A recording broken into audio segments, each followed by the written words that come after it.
Hello welcome back to our channel. సరికొత్త స్టోరీతో అయితే మేము ముందుకు వచ్చేసానండి. ఇంతకుముందు స్టోరీ లాగే ఈ స్టోరీ కూడా సపోర్ట్ చేస్తారని అయితే అనుకుంటున్నాను.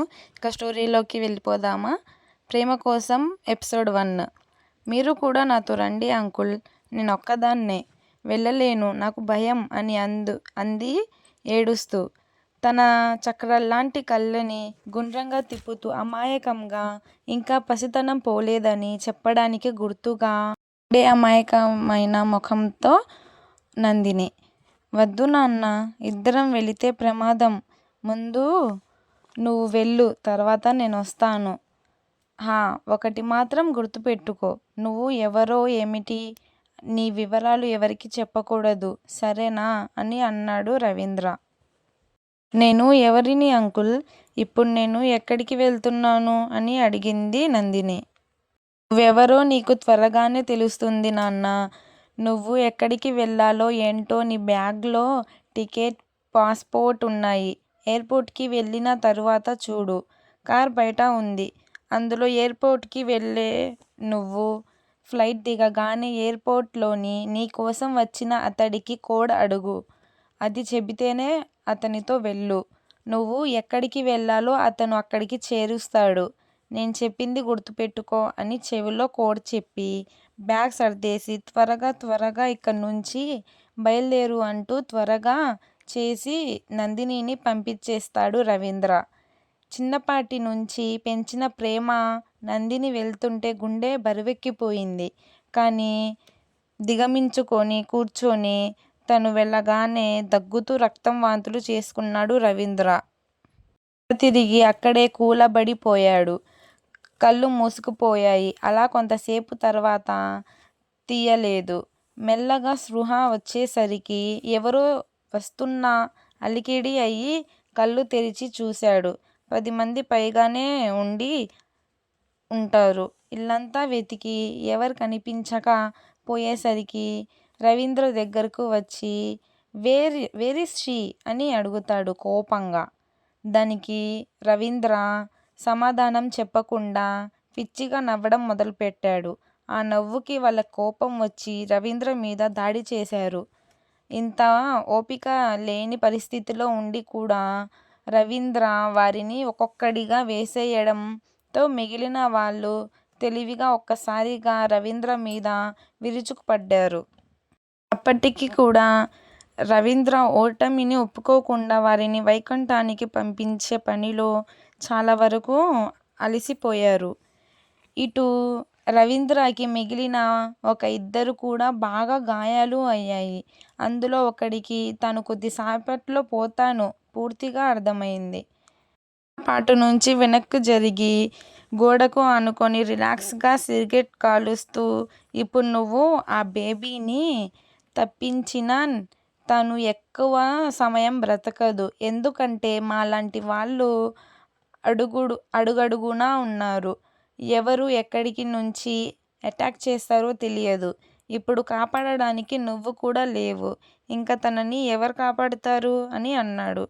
నేను కాపాడుతానురా నిన్ను అని అంటాడు హర్షద్. చోటు భుజం మీద చెయ్యి వేసి, చల్ హట్, నీకే తికారం లేదు, ఇంకా నన్నేం కాపాడతావురా? 4 రోజులు బయట ఉంటే 4 రోజులు లోపల కూర్చుంటావు.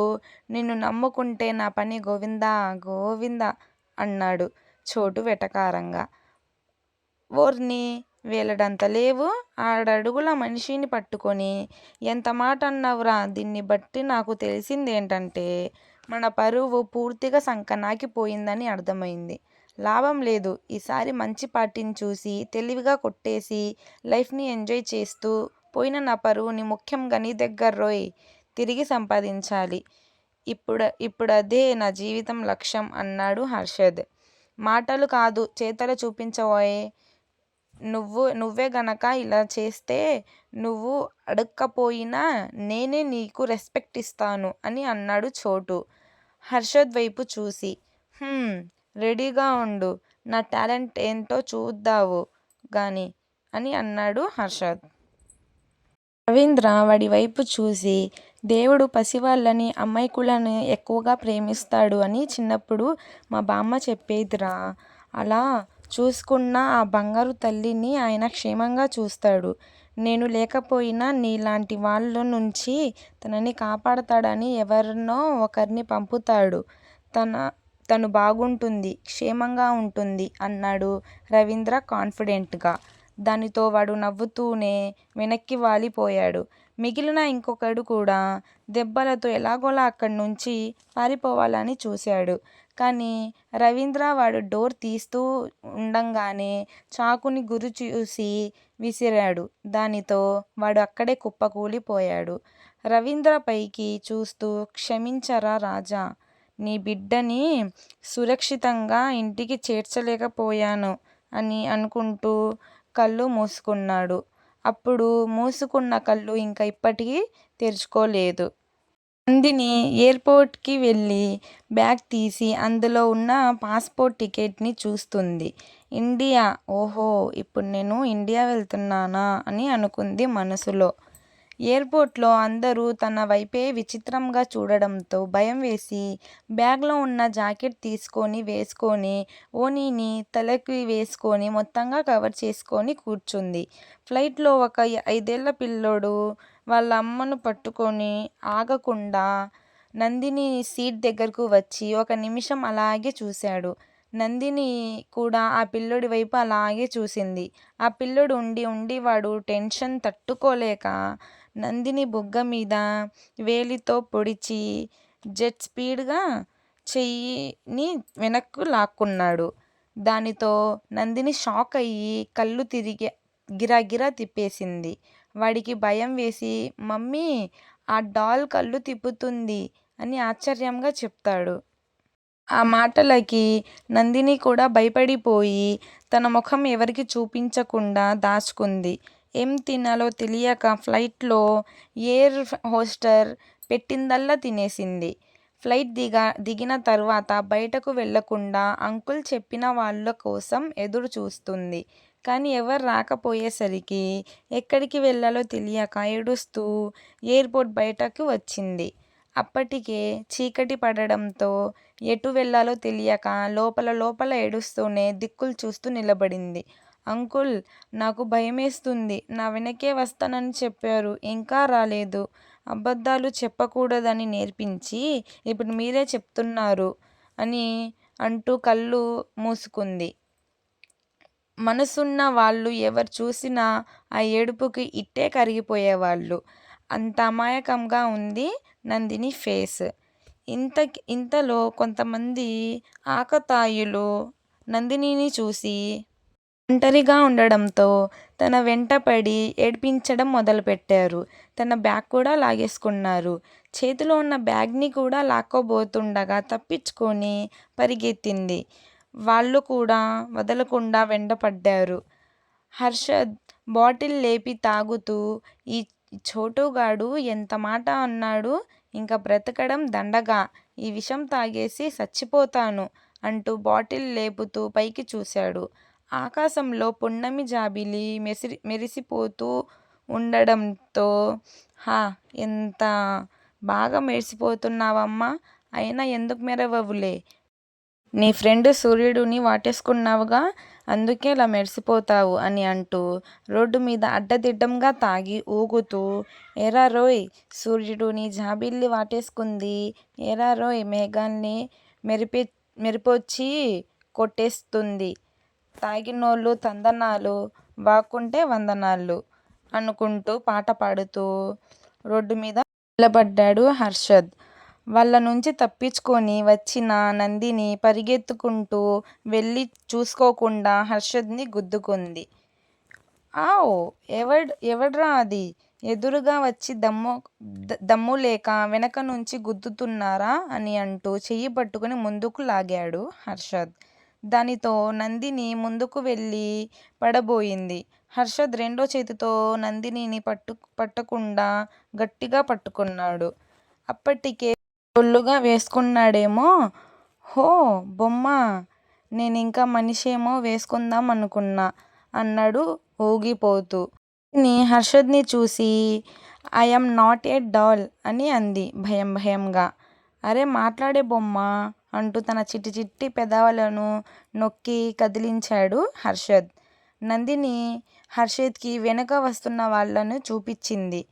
హర్షద్కి తనేం చెప్తుందో అర్థం కాక తను చూపించిన వైపుకి చూశాడు. ఒక 5గురు అబ్బాయిలు చేతిలో బ్యాగ్తో అక్కడికి పరిగెత్తుకుంటూ వచ్చారు. నందిని ఆ బ్యాగ్ తనదే అన్నట్టు సైగ చేసి చూపించింది. ఆ బ్యాగ్ నీదా బార్బీ అని అడిగాడు హర్షద్. అవునంటూ వేగంగా తల ఊపింది నందిని. రే, ఆ బ్యాగ్ మర్యాదగా బార్బీకి ఇచ్చేయండ్రా అని అన్నాడు హర్షద్. ఇవ్వకపోతే అని అన్నాడు అందులో ఒకడు. ఇవ్వకపోతే ఉంచుకోరా, మేము ఇంకోటి కొనుక్కుంటాం.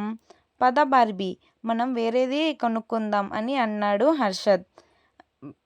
నందిని భుజం చుట్టూ చెయ్యి వేసి దగ్గరకు లాక్కుంటూ నందిని మొండిగా అక్కడే నిలబడి I need my bag with my password in it అని అంది. హర్షద్ని బ్యాగ్ తీసుకోమని ఫోర్స్ చేస్తూ ఇదిగో బార్బీ, నీకు తెలుగు రాదా అని అడిగాడు హర్షద్. దానికి నందిని వచ్చని అన్నట్టు రాదని అన్నట్టు రకరకాలుగా తల ఊపేసరికి హర్షద్ కూడా తన తల ఎటు తిరుగుతుంటే అటు చూస్తూ ఎంతసేపటికి ఆపకపోవడంతో బాటిల్ పడేసి 2 చేతులతో నందిని తల పట్టుకొని ఊపకుండా ఆపాడు.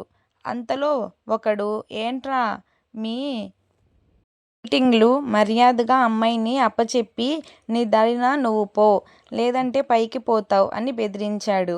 అయినా హర్షద్ నందిని వైపు చూడకు, ఊడిపోతుంది అంటూ జుట్టు సరిచేశాడు. సేమ్ బార్బీలా ఉన్నావు. నందినిని చూసి హర్షద్ ఇప్పటికీ డాల్ అనే అనుకుంటున్నాడు. అంతలో ఒకడు ఆగలేక దగ్గరకు వచ్చి నందినిని పట్టుకోబోయాడు. అంతే, హర్షద్ వాడి చెయ్యి పట్టుకోగానే వాడి నరాలు కచ్చకచ్చమని సౌండు చేశాయి. వాడు బాధతో మెలికలు తిరగడం మొదలుపెట్టాడు. రేయ్, ఎవడ్రా నువ్వు? ఒక పక్క నేను మాట్లాడుతున్నాను కదా, మధ్యలో ఏంది బే నీ లొల్లి అంటూ నేరుగా ముక్కు మీద ఒక గుద్దు గుద్దాడు. దానితో వాడక్కడే పడిపోయాడు. అది చూసిన మిగిలిన వాళ్ళు బ్యాగ్తో సహా జంపయ్యారు. మై బ్యాగ్, మై బ్యాగ్ అంటూ నందిని కొద్దిగా దూరం వాళ్ళ వెనక పరిగెత్తింది గాని వాళ్ళందరూ తలో దిక్కున పారిపోయారు. సరికి ఎటు వెళ్ళాలో తెలియక ఏడుస్తూ నిలబడింది. వీడియో మీకు నచ్చితే కనుక లైక్ చేయండి, షేర్ చేయండి అండ్ సబ్స్క్రైబ్ చేసుకోండి. మరిన్ని వీడియోస్ కోసం మన ఛానల్ని సబ్స్క్రైబ్ చేయండి. ఉంటా మరలా, బాయ్.